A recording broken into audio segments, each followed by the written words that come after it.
Welcome back to episode 127 of Who Should You Choose, the video series where I go through the prior videos, questions, and comments and help you with your Hut lineup decisions. Now, yesterday, we got one of the craziest content drops of NHL 25. Love it or hate it, the Hutverse event, or I don't even know what to call it, I guess event, was randomly dropped, and with it came 84 new cards. That was just from the Hutverse event. I didn't even go over the other content in my video. I should probably make a content video going over the other stuff. But nonetheless, the Hutverse event is here. And I want your guys' feedback on it because from what I've seen so far, you either love it or you hate it. I'm a traditionalist. I've never been someone who likes the out of position, gimmicky stuff, not just in NHL. So this isn't a criticism of the NHL content team or anything like that. But because even the prior content team is who actually came up with the Hutverse event like years ago. But even at MLB, they do out of position event. It's just not for me. I think it's because I'm old and it's like I like playing franchise mode. That's what I grew up on. So like I want it to be as close to real life or something similar as possible. Not that the game we play is super realistic, but nonetheless, that's where I kind of stand. I don't want it like out of the game. I do think it's kind of cool. It's just so odd that this was the event that they like went all out for was putting cards out of position. Now I will say that it is late in the year, but this definitely got a lot of buzz, and I can't remember an event in prior games that generated this much interest or hate, whatever you want to say, but just it's noise, this much noise, in basically June of Hockey Ultimate Team. Like if you go back a couple years ago, I think that we had the playoff event that's like 3 months long, and then we get the Summer of Chell event, which is like another 2 months long, and that's pretty much it. So I got to give them credit. They went all out. It's crazy that this is when they went nuts. And we'll see. I do want to point out another thing that I think was overlooked by a lot of people. It seems like they're messing around a little bit with collection based stuff, and this is what I hate when they do this stuff in the summer, and then they see that it doesn't get a lot of numbers because not a lot of people are playing the game, and then they don't do it next year. So the Hutverse event is very convoluted. It's hard to figure out. I think they do a very poor job with like banners and explaining how it works. You really have. It took me like 30 minutes, and I'm dumb, so it is what it is. But that being said, if you go into this collection sets, if you collect like 4 different young guys, so it's like Lacombe, Wolf, Seth Jarvis, and I think it's Stutzla, you collect them, specifically those cards, those 4. You trade them in, you get a Hutverse pack, so you get an extra pack, and then you get those 4 cards back untradeable, not even account bound. So you could then trade them in again. It looks like the set's only going to be able to be done once. So a lot of people are like, can't we just infinitely do the set? Doesn't seem to be the case. There's also a bigger one that's like collect all players from Canadian teams. Includes McDavid and Draisaitl. It's a little bit more expensive probably, maybe. But you get 5 Hutverse packs. That's the beginning, guys. That is what is in MLB. It's a very scuffed and very early form of it. But this is what I've been asking for years, where you've got collection-based rewards, where you're rewarded for collecting these cards, not throwing them away, but just based on the number that they are in overall. So, if you're going to do the Hutverse event, do that set. If for anything, to show them that it's interesting, okay? And that maybe that they'll do more of this going into next year. But my fear is that no one's really playing the game. It is very expensive to get the high-end cards, which is fine. It's pretty convoluted, and that no one's just going to do it. But I did see a lot of people, for all the people that hate this event, think it's dumb and whatever, there was a lot of people that really like the event. And I'm happy that they like it. Like I said, I'm happy that there's an event that's interesting. Dougie Hamilton being the best center in the game right now is a little tough for me to swallow. But, like I said, it's noise. And in a sports video game, 7 months or 8 months into the cycle, hell yeah, bring me more of that. So let's get into yesterday's comments and questions, okay? Mr. Lane said, I don't care how they do it. Make every game matter. I'm sick and tired of playing games to get block shots or between the leg shots or to just get a certain amount of wildcard XP or whatever. I just want to play hockey with the best team I can put on the ice, and I want to care about the result. That's it, brother. Oh, God, dude. This has been my battle with this video game for so long, and the only thing that's gotten me out of it is I want Division 1. And for a lot of people, getting to Division 1, it just simply isn't possible. Like, Mike in Mississippi. There's no one in Mississippi playing the game. Mike in Maine. He sits down after a long day. All right, puts his kiddos to bed, says good night to his wife, and he's like, "Hey, I got an hour to play." He's not going to sit down and be like, "I got to get Division 1," because if you're in Division 4 to get to Division 1, that's probably going to take a year or two. And maybe it's just get to the next division. But what if you're in Division 1? Then it's even worse because in my opinion, the people that are the best of the game have it the worst. Because Hut Champs, you get one card, and while you get the 100 one, the packs aren't all that great. They're random generators, so you could finish 700th and get a better pack because you pulled something crazy, right? Sorry, I'm recording this at 7 in the morning after my walk. I apologize. But, that's the only way that I've found recently to get myself back into the game is that I am getting Division 1. Come hell or high water. I've been Division 1 every single year that I've played this game, and for whatever reason, I'm struggling this year, and I'm already on my way. I got top 100 in Hut Champs. You have to have a goal. And I think that when you play a video game so much and you eventually just start doing it because you're in the cycle of that's what you do during life, like, boys, I don't want to get philosophical here, but once you turn 25 and you get that job and you meet that girl or guy, and that's your life. You're basically running the same day over and over and over and over again. And I think that that's what's happened in the video game industry. I think that you find the comfy game, the game that you're like, this is my game. I have time for one game. This is it, right? Some people, it's World of Warcraft for the last 20 years, right? We picked NHL. And I think that the issue there is like, you're just playing it just because you are like, oh, I got to play it, right? But there's no end goal. You need an end goal. Humans need it. We're getting really philosophical. Every Master Set player should be free abilities and icons and X Factors also. Here's the thing that I'm scared of. This game, over the last 3 years, has become so incredibly arcadey. Like, if you were to go back to NHL 22, which, God, I did not like the gameplay at the time, and I wish I was mature enough to realize it was because I was very good at NHL 21, and everything that you were good at in NHL 21 was removed in 22. And 22 was stick-in physics, where the player's stick was its own individual object in the game, and and your body was too. So you didn't get the between the random stick in the boards or shin pads. Like it was kind of scuffed, but it was the early stages of it. And there was no glitch goals. NHL 22 will go down as probably the only game that does not have a glitch goal. And I want to be clear, a goal that goes in every time is not a glitch goal. That is something you're trying to set up a wrist shot far side, okay, in NHL 25, okay? That's not a glitch goal. I'm talking like the L2 down the boards to do something that is not in hockey that gives you a speed boost into a quick wrap. That is a glitch goal, right? There was really none of that in NHL 22. And I struggled with the game because what ended up happening was you were basically playing, and if you got two just average players or even not gaming world championship players, you're basically just playing until someone just took a random shot and went in because one timer still didn't work really, right? D2Ds kind of did. But now, man, if you look at 25 to 22, guys, if anyone still has it installed on their console, you will be blown away. Dude, the full pressure system where your whole ice lights or the whole boards light up red, and now everyone's getting tired and draining energy. You've got green beams from everywhere where you take a slap shot and it sounds like it comes out of a cannon. Hits make no sense. There's a control scheme where all the face buttons, like the lacrosse move is, but it is so arcadey. And if you give every card free abilities, dude, we're almost there with a lot of the free ability cards, but man, we're getting to the stage where we're basically playing Marvel Rivals on ice. So bring back the collectible system to build MSPs. This 5x certain overall is crazy and makes lower overall cards worthless. Also, chase cards like Power Up Icons, Charge X Factors should go back to the 1+1 monthly upgrade and get the occasional release card. They should be the best cards in the game all year round. I do agree. I think the pushback on that, I'm not saying that you're wrong because I do agree with this. I think that from their standpoint, they wanted to change the cycle of what it's been the last 5 years, and I can appreciate that.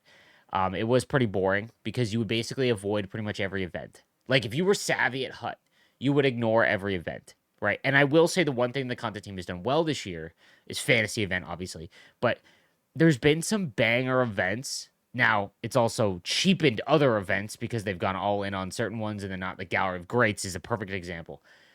right? And they're just trying to change the model. I don't think it's what we want or anywhere near what we want. I think that we're somewhere in the middle here. I don't know a way that you go and upgrade. Like, they've got to go to the format. If you have an upgradable card, it gets a card every month somewhere. And now maybe that's lame and boring, but like Connor McDavid's a 94. He is a 94 overall.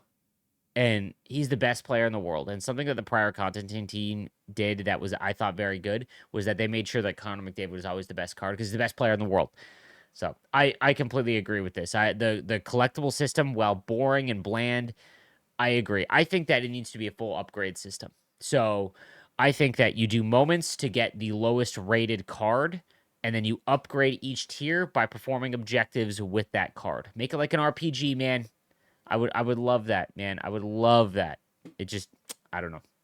I haven't played competitive Hut in my life, but after coming over from grinding Madden and 2K Ultimate Team, it's hard to tolerate. Even the auction block posting cards takes probably triple the time it takes on College Football 25 or Madden. UI needs a complete overhaul for sure. Well, it is. Like I said, my other main game in sports is MLB, and my God, dude, the simplicity of the MLB auction house is incredible. Like, guys, imagine this. Imagine you go to bed and you're like, hey, launch of the game, okay? Launch of the game. And you're like, I want to buy Connor McDavid's base card for 150,000 coins. But as of right now, the cheapest is 175. You can put a buy order in that if anyone lists a Connor McDavid card for 150,000 coins while you're asleep or not playing, and you have a buy order in, automatically buys it. It's snappy, it's fast, it's just stupidly easy to look at. The auction house, guys, I'm trying to think. I started making content in NHL 17, but I didn't start playing Hut until really NHL 19. Which is crazy to think that was when I started Hut because I knew that this is what I wanted to do as a job. And I'm pretty sure the menu in auction house is exactly the same. And when you think about that, that means that code has been piled on top of because we've gotten new consoles since then. Almost two consoles. No, at least PS4 and then PS5, right? You've got 7 more games, like just code on top of code, and it's just slow. And, I completely agree. One good thing I like, it's easy to play, it's easy to be free to play and have a competitive team. Compared to Madden, where it's almost impossible to be no money spent unless you're running coin-making methods. 100%. Every time I played Madden, I'll do it at launch of the game. I'll, do the Madden school and learn all the formations and whatnot, and I'll get to MVP. I think it's MVP is Division 1, which is crazy. I always do it. Every year I do it. And the thing is, though, you got to spend money. You got to spend money. And I haven't done it in a couple years now, simply because the 3 years I did it was I would spend like $300-400, and just no. NHL has done a good job being free to play. MLB is the best for free to play, but it's not for everybody. This was my first year playing Hut, and how slow the menus are is 100% a problem. Also, this game explains nothing to brand new players. I had to harass my friends who play it and go on YouTube to figure out how the hell sets or anything even worked. Also, I timed, and it takes 2 minutes to open a power-up icon pack or an X Factor pack, and it's just insanely slow. After this season's initial wild card, it took me like 10 to 15 minutes to open all the packs I got. Bruh. I don't know what I would love to do as a game changer. Okay. We have no input really anymore. We're really not involved. It's not what it was 5 years ago. Okay. But if I ever get to speak to someone in power, in person, okay, this is what I want them to do. I want to sit down and I want you to make a master set player item. Just show me. Show me how the guys who develop the game can sit there and we'll just sit there in silence. And dude, even if he has all the cards, like I want to be like, here's an account where you have infinite coins, right? Like when they do the beta and alpha and stuff. I want you to make an MSP for me. And I want to sit there and just silence and just have them for 15 minutes go through the wildcard pack opening and just open them. And then at the end of it, I want to be like, fellas, what are we doing here? I feel like that doesn't happen. Like there's, I say it like this because we always joke that like the people that make the game don't play the game. I got to be honest with you. Outside of streaming and making content, I do not play the game. Like, I'm never off stream and I'm like, hey, you know what? I want to do? Fire up NHL. So I can't even imagine if I have to spend 8 to 10 hours or however long a day is to work on a video game, just get hated by everyone online, and then be like, you know what I want to do? I want to go home and play the game. But you have to. Like, you have to just go and experience what you're doing, because I think what ends up happening is that you're just like, you don't realize the little things that would make you so annoyed over the long course of a play session, like Team of the Week packs. Like, dude, getting those stupid animations launch, it should be 90 and above or something. Like, it should scale, right? But I don't know. I think they think that a new player gets it and they got the special card animation. They're like, oh my god, here we go. And it's like, nah, dude. Like, no. I agree also. The reason why I have a career is simply because they're awful job at explaining anything. I have a face-off tutorial coming out very shortly. It's taken me about 3 weeks to do. I've gotten back to my roots. I've been really working on tutorial videos, and this is my first one, and I'm really excited for it because I think it'll help everyone who doesn't understand the face-off mechanics perfectly. And I'm going through it, and I'm like, how the hell would anyone, you know, how would Joseph in Calgary just fire up NHL for the first time and be like, hey, win a face-off? Like, dude, it's not explained anywhere. It's like this game is, they ignore the new players, but all of the content, or a lot of the content, is geared towards brand new players, but the actual functions and mechanics of how the game and how the mode works are just like ignored. It, again, it's why I have a job, so I can't complain, because the complete guide to Hut that I do every year is one of my most watched videos. Last year, it got on the trending for gaming on YouTube because people watch a 45-minute video of me going through every minute detail, because it takes that long just to explain. And the most frustrating part about it is that the menu system is so basic. The entire mode is so incredibly basic, yet everything is hidden behind an extra menu screen, and it's slow, and it's 2025. Anyways, anyways. Hey, slaves, 2 things. It'll be a bit of a lengthy one. Hey, I love lengthy ones. So I've been trying to utilize your recommendations, like playing more passively with the puck and waiting for the other player to make a mistake to open up a lane and allow me into a far better position to score. But I've been experiencing the same issue where the opposition just smothers my puck carrier and knocks me off the puck. When I do it, I pass it out and it's a turnover. My question is, what would you recommend in these situations? What could be the problem? So number 1, are you protecting the puck? And I don't mean with the protect puck button, which again is a completely hidden mechanic of the game. How do I best explain this?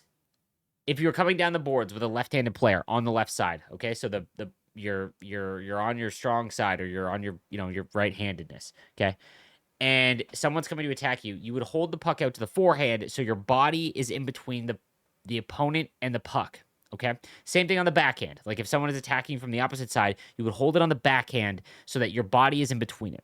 That is something that people in lower divisions, all the way up until I'd probably say Division 4, maybe even Division 4, they don't even do. If you are not holding the puck left and right at almost all instances, other than when you're skating forward, right? That is a major skill gap that you need to get used to. If you watch all of my games and just pay attention for it in my videos, you will see me hold onto the puck. So when you're in the zone cycling and you're going around in a circle, you need to be holding the puck to the forehand or backhand, depending on where you go, so that when your opponent is doing a push or a poke check, the puck is, your body is in between them, right? That's number 1. Number 2, just circling and holding onto the puck with one player is not what I would recommend as the way to be patient. It is the start of it, right? Holding onto the puck and not feeling like you have to move it at every second is 100% going to make you a better player. However, you need to have another read. So as you get better, while you're doing this, you need to be able to intuitively do it without looking at the puck. It's like playing real hockey.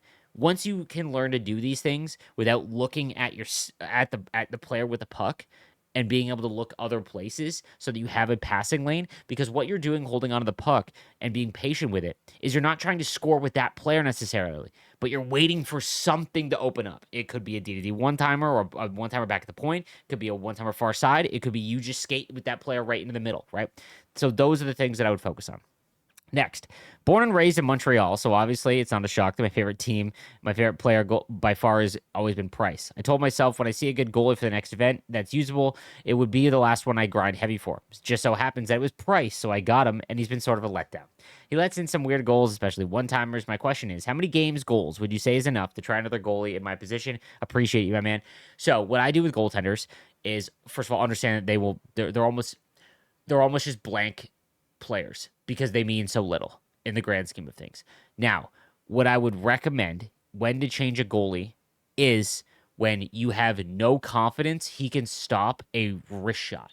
Like you're playing and you're actively trying to defend and go out of your way to block a shot that opens up other things because you're like, I can't have him have a shot against him. That's when it's time to move on. Like it's funny when it's probably placebo, but you play a lot worse when when you have no confidence in your goaltender card, and then you switch it out. And the first few games, it's like, dude, this guy's amazing, and it could be like a 74 overall tall goaltender, right? Doesn't matter. And then it'll slowly, because your habits will slowly start to fade away. The new hotness of the goaltender you just put in is gone away, and that's what's happening. So what I would do, look at your last goaltender that you used for a long period of time. Look at his stats. Look at his save percentage. Okay. Now go and look and play 50 games with Carey Price and look at his save percentage. If they're around the same height, I would guarantee you they're within about a percentage or two of each other. In my last video, or a couple videos ago of No Money Spent, I tried Nabokov, favorite goaltender of all time. And I was like, he's 6 foot, but I'm going to give it a shot. I saw some people using him. His save percentage was under 80. I put in the 89 Markstrom. That was a 93 overall. Put in the 89 Markstrom. He had like an 84% save percentage. Like 5% over the course of 50 games is massive. That's a massive amount of wins. So that's what I would recommend. All right. Good talk today, guys. Let me know what you think in the comments section down below. I'm enjoying doing these right when I wake up and then have them out around noon for you. And also, thank you for everyone still watching this. Just yap about HUD all the time. We're a bunch of addicts. I'll see you tomorrow.